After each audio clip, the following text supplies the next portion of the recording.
सुखपुर गांव सुबह की धूप में शांत लगता था, लेकिन धनिया देवी के घर में सुबह हमेशा तनाव के साथ होती थी। मिट्टी का आंगन, कोने में बंधी गाय और दीवार से टिका एक पुराना डंडा, वही डंडा जो धनिया देवी के गुस्से का हथियार था। धनिया देवी गांव की सबसे कंजूस और लालची औरत मानी जाती थी। अनाज के दाने गिनकर देती, तेल की धार देखकर डालती और हर काम में फायदा ढूंढती। उनके छोटे बेटे रमेश की शादी जब सीमा से हुई, तब गांव वालों ने कहा था, लड़की अच्छी है, घर संभाल लेगी। लेकिन किसी को नहीं पता था कि उस घर में दिल नहीं, हिसाब चलता है। मैंने ही इस घर को संभाला है, इस घर की इज्जत मेरे नाम से है। बहू अगर ठीक से काम नहीं करेगी तो घर का नाम मिट जाएगा।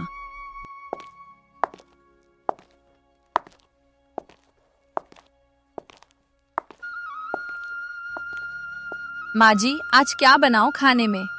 आप बता दीजिए, मैं बना लेती हूँ। खाने का वक्त हो गया है।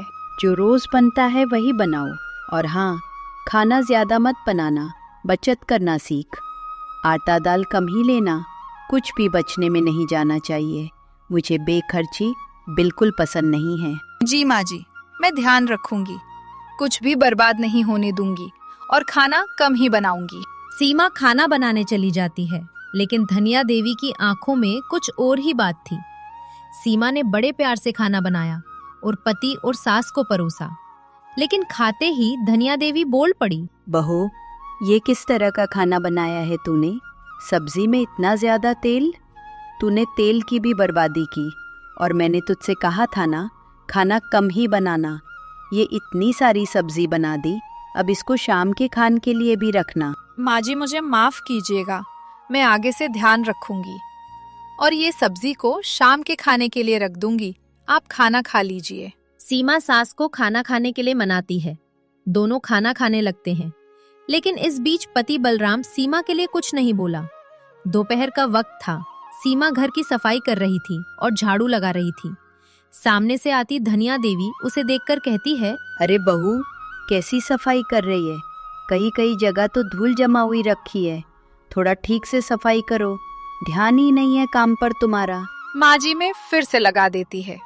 मैंने तो अच्छे से ही साफ किया था, शायद गलती से रह गया होगा, मैं फिर से कर देती है। अरे अब बैठ जा। काम में कमी नहीं है, लेकिन चाल में कमी है। तेरा ध्यान ठीक से काम पर नहीं है। तुझे तो सब कुछ सिखाना पड़ेगा मुझे, कैसे कौन सा काम करना होगा। सास की बातें सुनकर सीमा को अंदर ही अंदर चुभन होती है, लेकिन वो चुप रह जाती है। एक दिन धनिया देवी बाहर बैठी थी। सीमा भी घर आकर सास के पास आकर बैठ जाती है। धनिया देवी कुछ सोचते हुए बहू से कहती है, बहू, तेरे मायके में कितनी जमीन है? कुछ तो जमीन जायदाद होगी ना तेरे पिता के पास। बता, कितनी जमीन है उनके पास? माँ जी, ज्यादा कुछ नहीं है, एक छोटा सा खेत है, उसी से उनका गुजारा होता है। पिताजी के पास ज्यादा जमीन नहीं है। छोटा खेत? अरे बहू, छोटे खेत से भी बड़ा फायदा निकलता है, बस सही तरीके से काम करना आता हो। सास के सामने सीमा फिर चुप रह जाती है। धनिया देवी का बार बार पैसों का कहना उसे खलता था। बलराम घर में बैठा था। उसकी आंखों में सीमा के दर्द का पता था, पर वो बोल नहीं पाता था। बलराम जी, माँ जी रोज पैसों की बातें करती है, मुझे डर लगने लगता है। आप तो जानते हैं पिताजी की हालत, ऊपर से माँ जी का बोलना, मुझे डर लगने लगता है। अरे सीमा, माँ का स्वभाव ऐसा है, तू दिल छोटा मत कर, बस काम करते रह। माँ ऐसे ही पूछ लेती है, तू बस माँ का कहा माना कर, वो कुछ नहीं कहेगी। लेकिन मैं इंसान हूँ, मशीन नहीं। मेरी भी भावना है। मैं कितना भी अच्छा काम कर लूं, उन्हें हमेशा ही शिकायत रहती है। सीमा की बात पर पति फिर चुप रह जाता है। एक दिन सीमा सब्जी काट रही थी। उसके हाथ में छुरी थी और आंखों में थकान।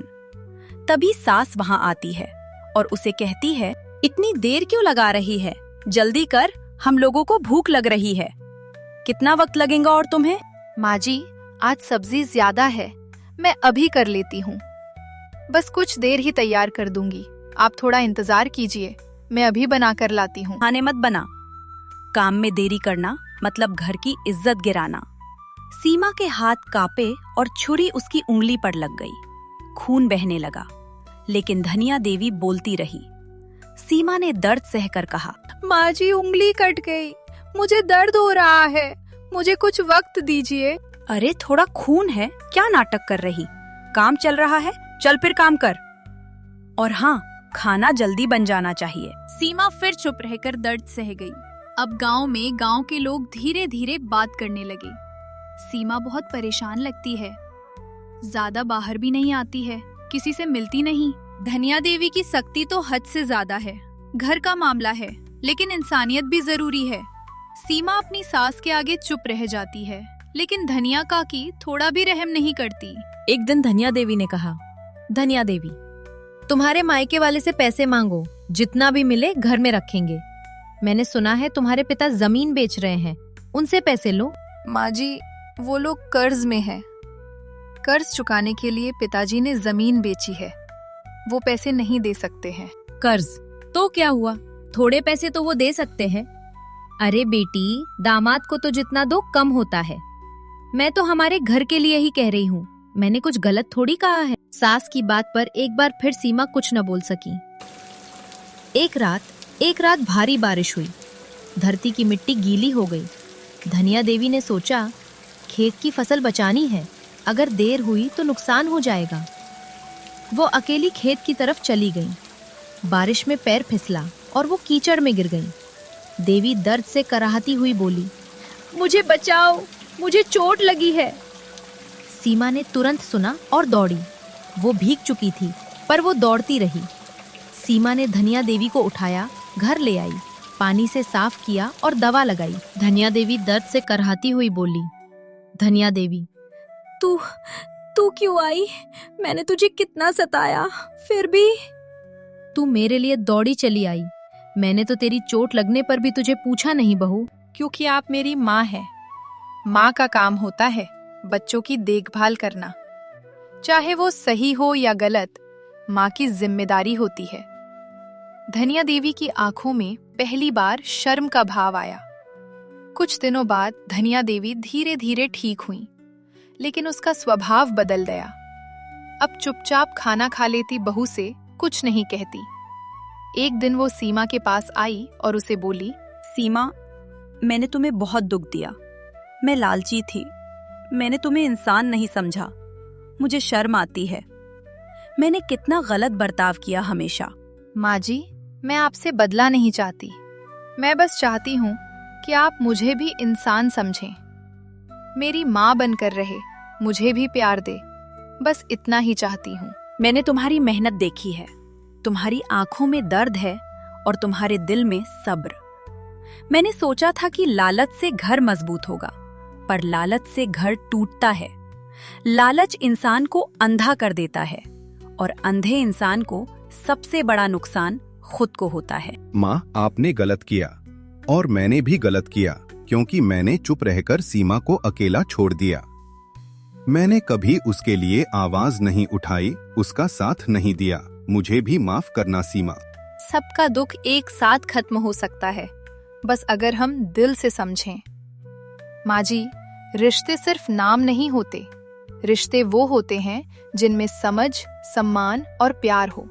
अगर इन 3 चीजों में से एक भी कम हो तो रिश्ता टूटने लगता है। अब से मैं तुम्हें अपनी बहू नहीं बल्कि अपनी बेटी मानूंगी और मैं अपने लालच को छोड़ दूंगी।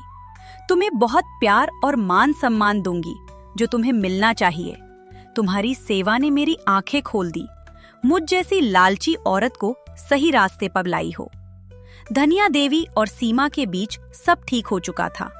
कैसी लगी आपको कहानी? हमें कमेंट करके जरूर बताएं और चैनल को सपोर्ट करना ना भूलें ताकि हम आगे भी अच्छी कहानियां लेकर आते रहें।